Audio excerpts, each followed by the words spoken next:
Dodge City and in the territory on west, there's just one way to handle the killers and the spoilers, and that's with a U.S. Marshal and the smell of Gunsmoke.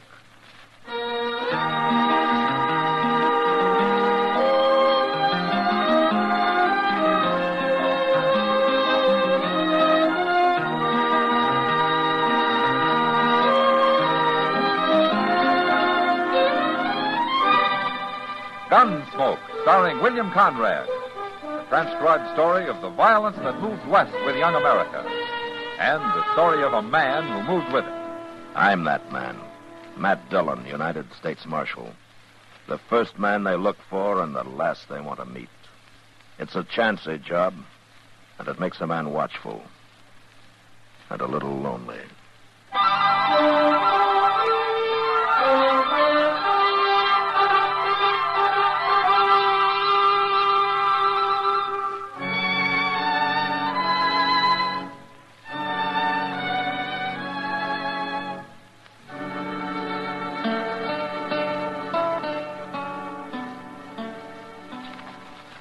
Chester, will you take this stuff down to the depot and see that it gets in the mail for me, huh? Yes, sir. Now, what's he doing? Huh? What's who doing? Old man McCready's boy, Mr. Dillon. What's he doing anyway? Well, you're the one who's looking out the window, Chester. Well, he ain't up to no good. Look at him. Well, I guess I'd better, or I'll never find out. Oh, he's jumping on his horse. There he goes. Well, what was he doing, Chester? Fooling around that wagon team there. He was messing with the traces for some reason. Oh, well, let's go have a look. That Billy McCready always was a wild one. Oh, he's young, Chester, and he's only got his old man to bring him up. Sure, and he'll probably grow up to be just as mean as old man is. Well, I hope not. Wonder whose wagon this is, anyway. I don't know, Mr. Dillon. Ain't much wagon, though, is it? Must belong to some starving sodbuster. Chester. Hmm? Come here. Look, that's what Billy was doing. Why, he's got them traces half cut, Mr. Dillon. Yeah. They'll still hold for quite a few miles, though. Enough to leave whoever's driving this wagon a long way out on the prairie. Well, now, why would Billy do a thing like that? What are you fellas doing with that harness? Oh, is this your wagon, mister? It's our wagon. Me and my wife's here. What are you men doing with it? Oh, your traces have been cut, man. Cut? What do you mean? Come here, take a look. Well, who done that? Billy McCready. I told you, Jim. I told you something was going to happen. What's Billy McCready got against you people? Don't you tell them nothing, Jim. Ain't none of their business. Look, I'm a U.S. Marshal, man. Maybe I can help you. You Marshal Dillon? That's right. Tell them our name, Jim. It's Gabriel. I've got a quarter section near Sky Mountain. Oh? Well, that's on the way to McCready's ranch, isn't it? Marshal, McCready can have all the land he wants, except mine. I filed on that land 8 months ago, and I've been living on it like the law says, and I've been proving it up. It's mine, and he ain't going to get it. Well, hasn't McCready got enough land for his cattle out there without needing yours? It ain't the land so much as the water, Marshal. I've opened me a spring, and I've dug a well. It's the water he wants. They're trying to hound us off there, Marshal. Yeah, like Billy cutting our traces. They figured we'd lose the team on the way home, I guess. Who's they? The old man and Billy? Old man don't come around. It's Billy and one of them riders, Bart. A real ornery-looking fella. They're the ones. But it's McCready tells them what to do. They're going to start plaguing us real bad now. And I'll fight 'em. Me and the boy'll stop 'em. Oh, you got a son? He's down buying grain. We're picking him up on the way out of town. Ah. Well, you better mend those traces first. Yeah. Look, Gabriel, I think Chester and I better ride out with you, huh? Maybe we can find out what Billy had in mind.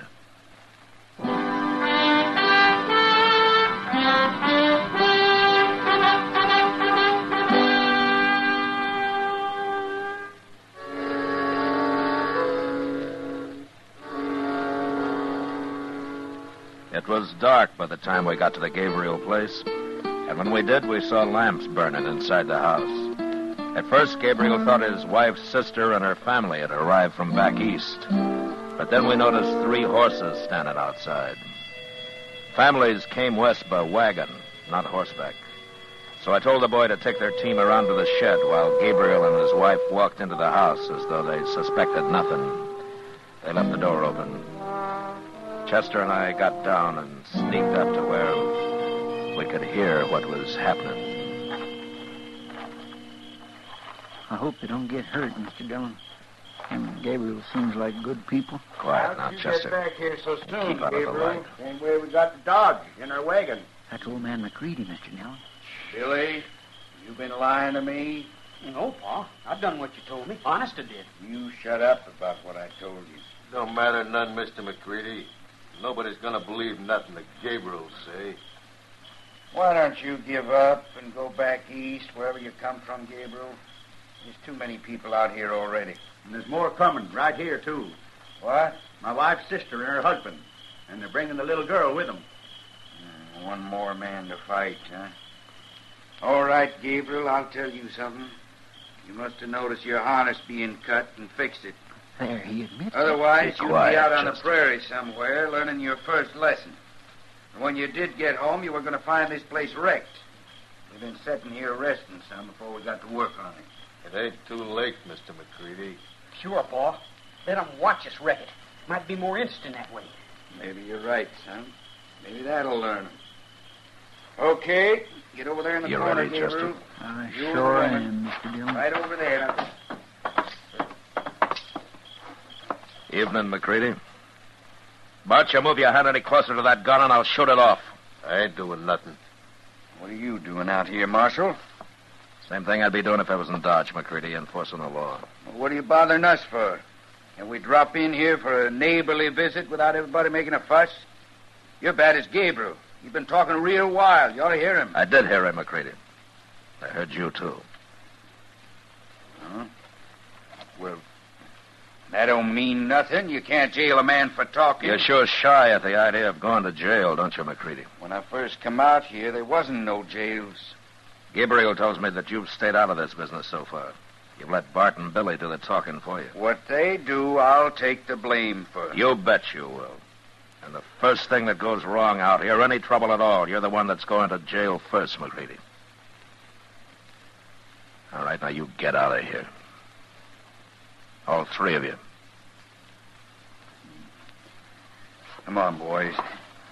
Stinks in here anyways. Well, you sure made the old man tuck his tail, Marshal. Don't you be so sure, Jim. McCready's as smart as he's mean. I'm afraid you're right, ma'am. He'll think of something. But as soon as you find out what it is, you'll let me know.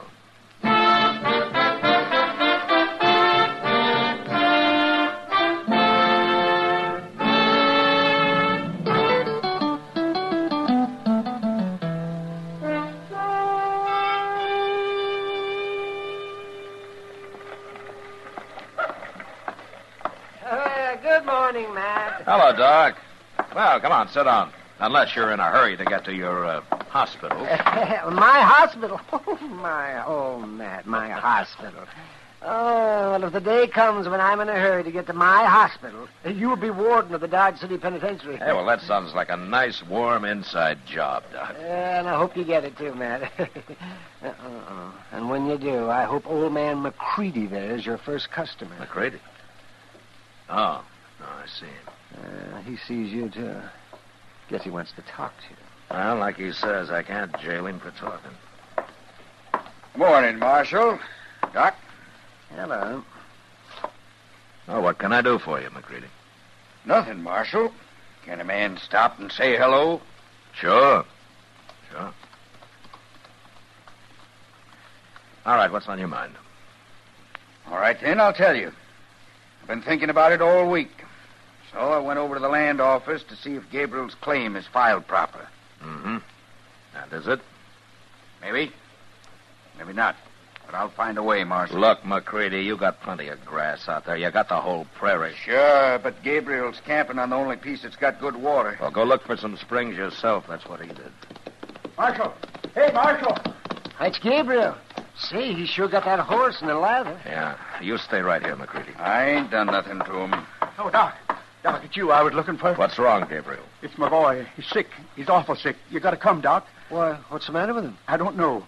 But my wife's sister, she got here a few days ago from back east, and their little girl was sick the same way, and she died the first night before I could even get started for Dodge. Oh, well, what's it like, Gabriel? How's he showing? Well, he gets awful cramps in his legs mostly, and he turns kind of blue all over, and he can't talk much. Turns blue? Does his stomach hurt? Something terrible. He's always yelling for water, but it don't seem to do no good. Uh-huh. And this is the same thing the little girl died of? It's just like it. He ain't going to die, too, is he, Doc? I'll do what I can for him, Gabriel. What is it, Doc? Some kind of a poison? I hope I'm wrong, Matt, but those symptoms are pretty plain. Sounds like cholera to me. What? Cholera? Yes. That little girl and her family must have brought it from back east. Gabriel, you ride back home right now. Tell your wife to burn all the clothes and the blankets and anything the little girl touched. And make everybody keep away from your boy as much as possible, you understand? And whatever you do, don't get anything you feed him out of mixed up with yours. Keep it separate. Cholera is mighty contagious. You can all catch it. I'll tell him. I'll tell him you were coming. I'll hurry. Well, ain't no business of mine. I'm going on out to the ranch. Goodbye, gentlemen. McCready wouldn't care if they all died.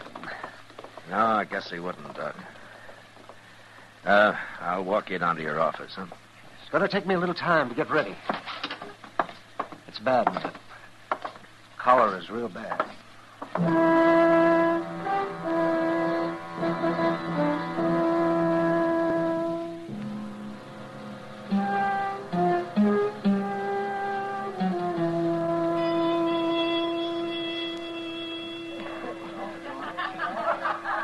You're worried tonight, Matt. No, it's just that I can't help thinking about the Gabriels, Kitty. That's a terrible thing. Those poor people. Look, don't say anything about it around here, though, huh? I wouldn't want to get a panic started. Oh, of course I won't, Matt. But do you think there's any danger of it spreading to Doc? Well, Doc says not, as long as the family stays out of town. Yeah, but they might catch it from each other. They ought to burn everything Mrs. Gabriel's sister brought with her. Well, that's what Doc said, Kitty. Well, for once I'm right. Because it makes sense, I guess. Yeah. I never been around cholera. Have you? No, but I've heard a lot about it. Seems to me in this job I've heard a lot about practically everything there is. And a lot there isn't, too, I'll bet. Oh, I'll say. Hey, Marshal. Marshal. Gabriel, what are you doing here? I'm looking for Doc. Where is he? Doc? Oh, he never showed up, Marshal. And I just can't find him no place. Well, he should have been there this afternoon. Well, that's what I figured. And then come dark, I got worried. My boy's worse, Marshal. I just got to find him, even if it is the middle of the night. Well, he left here. What could have happened to him, Marshal? Well, I got a pretty good idea. Come on, Gabriel. I'm riding back with you. Your place is right on the way to where I'm headed. Where's that? McCready's.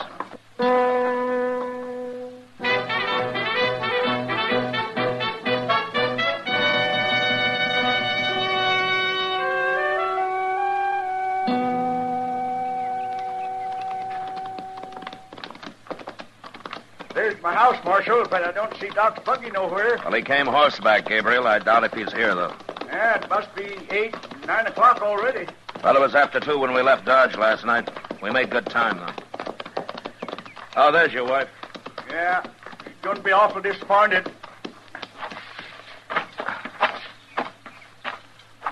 How's the boy, Jenny? Worse. Oh. I couldn't find Doc.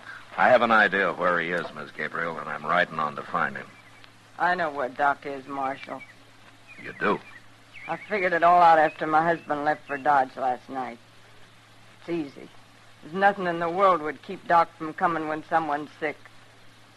Except one thing. What, Jenny? Somebody stopped him from coming. Oh. Well, that's what the marshal figured, but I didn't want to worry you about it.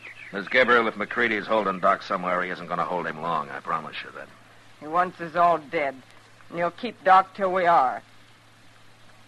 Except I got him beat. Well, what do you mean? I'll tell you in a minute. Look what's coming behind you. Hey, it's McCready and that fella Bart. I'm going to get my rifle. No, Gabriel. No, wait. They're not going to start any trouble. Yeah, they better not.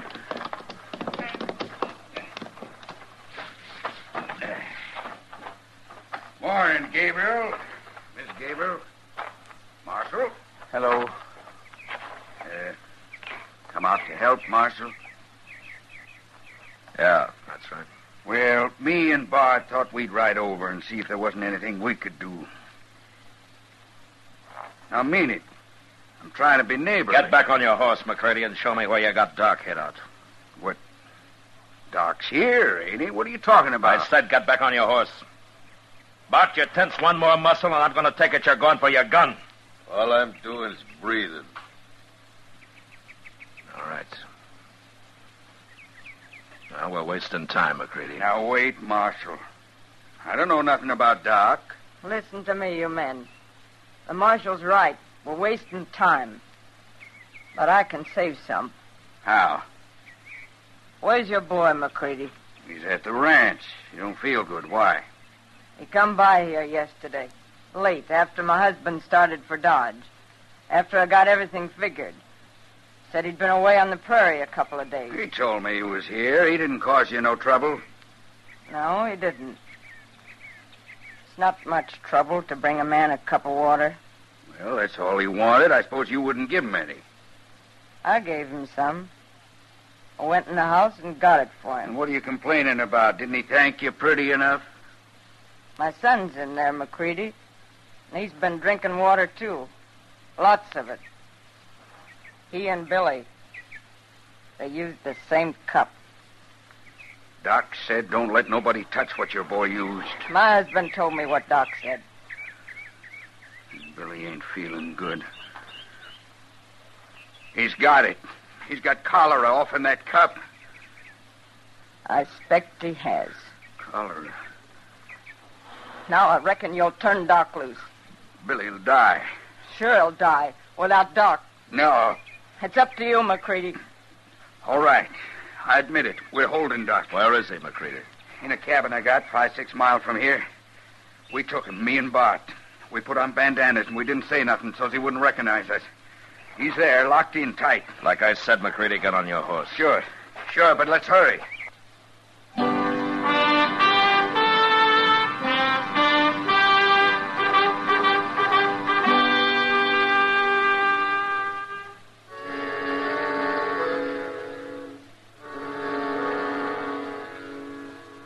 I expected to find Doc fighting wild when we reached the cabin, but instead he was pale, sober, and as calm as I'd ever seen him.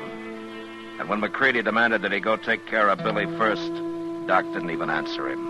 He just mounted his horse and quietly asked me to lead him to the way to Gabriel's. When we got there, McCready sent Bart off to see how Billy was doing, and then sat down with Chester and me in the dirt outside the cabin and waited.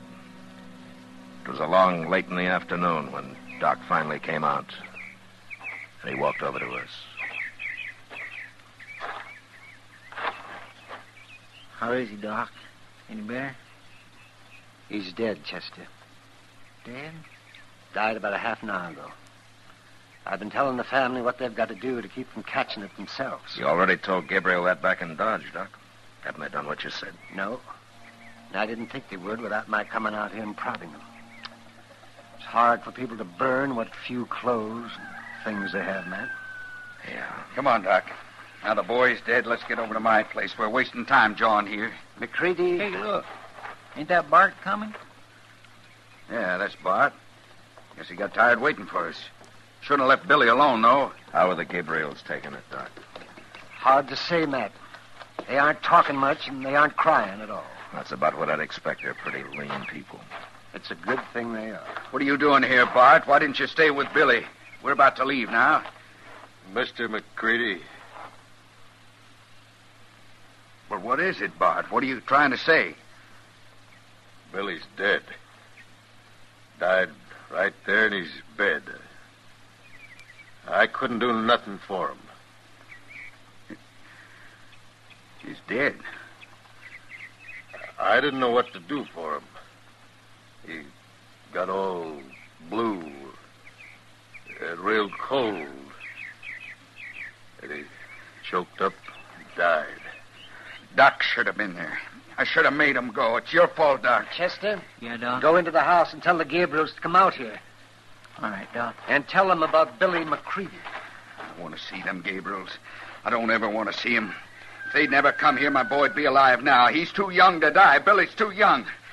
It ain't right. It just ain't right. Done all I could, Mr. McCready.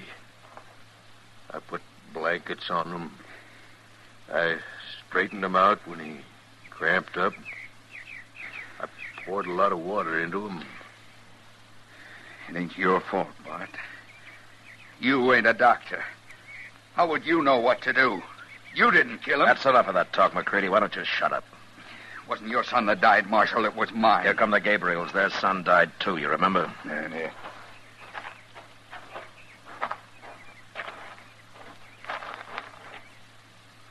What do you want, Doc? I want to explain something. To you and to Mrs. Gabriel. Now, don't you start preaching, Doc. I ain't in no mood to listen to your talk. You'll listen, McCready, if I have to ram a stick in your mouth and tie you against that tree over there. All right, go on, Doc. First, I want to ask Mrs. Gabriel something. Chester told me about Billy, Doc. Looks like I killed him. No. You only wanted him to get sick so as McCready'd have to turn me loose. You thought he'd do that right away so I could save your boy and Billy, too. Could have saved Billy if he hadn't come here first. No, that's where you're all wrong. What do you mean? Medicine's still a pretty crude science, Mrs. Gabriel. Someday maybe they'll know, but right now I've got no more idea how to treat cholera than I do insanity. There's absolutely nothing I know to do for it. Is that true, Doc? It's true. And I did kill Billy. Killed him with my own hand. No, Mrs. Gabriel. If you'd known I couldn't help him, you'd never let him touch that cup. No. No, of course I wouldn't. Oh, I never would have. It's McCready that's the murderer. He hoped keeping me away from here would see you all dead. That's what he wanted.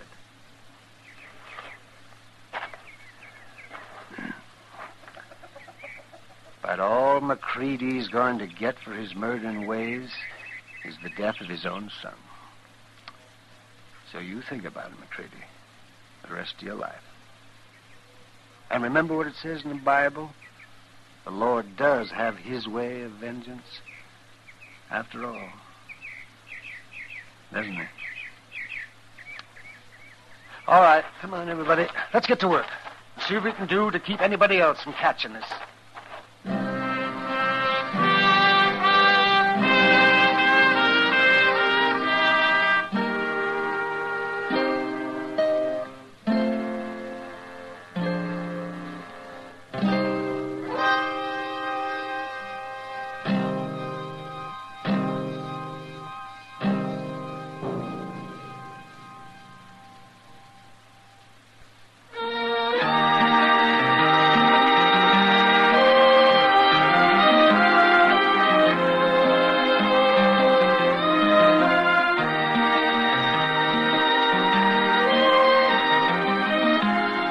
Gunsmoke, transcribed under the direction of Norman MacDonald, stars William Conrad as Matt Dillon, U.S. Marshal. Tonight's story was specially written for Gunsmoke by John Meston, with music composed and conducted by Rex Corey. Sound patterns by Tom Hanley and Ray Kemper. Featured in the cast were Ralph Moody, Virginia Christine, Vic Perrin, Clayton Post, and Sam Edwards. Farley Bear as Chester, Howard McNear as Doc, and Georgia Ellis as Kitty. Join us again next week as Matt Dillon, U.S. Marshal, fights to bring law and order out of the wild violence of the West in Gunsmoke.